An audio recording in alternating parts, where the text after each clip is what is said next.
Welcome back. Now, the world as we know it has been turned upside down by the COVID-19 pandemic. As people grapple with lockdown life, several significant changes have, of course, occurred, especially for universities. We're now moving one step closer towards a more democratized education system. Now, of course, to succeed at this, South Africa will need to tackle one of the biggest hurdles preventing equitable access for all, and thus closing the digital divide. Now, according to crowdfunding platform Feenix, universities in South Africa have quickly adapted to online and distance-phased operating models to ensure continuing learning during the lockdown. However, last year saw thousands of students struggling to continue their studies as a result of lack of resources, computers and even data. So to talk more about this, I'm joined now by Feenix CEO, Leana de Beer. Mr. Beer, thank you so much for your time and good morning to you. Now, I'm sure for your platform, you've been inundated with almost applicants looking for, I suppose, resources, hoping someone would assist them so that they could, and these I mean students, so could be able to, have access to education via computers, via data. I mean, just tell me what your platform saw last year during this time with the pandemic.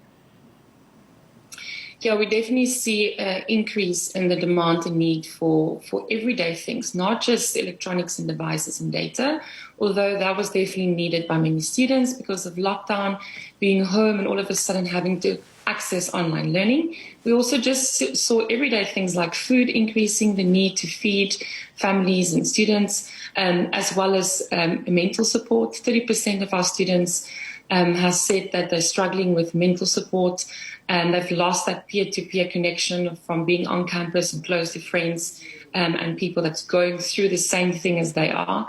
And so there's a little bit of isolation, anxiety and stress. And then, of course, moving to a digital, more online world, what we did see is many universities had to switch. Some of the bigger, more resource universities were able to do that fairly quickly. But some of the smaller universities, it was really capital intensive and they don't always have the resources to do it. It took a little bit longer.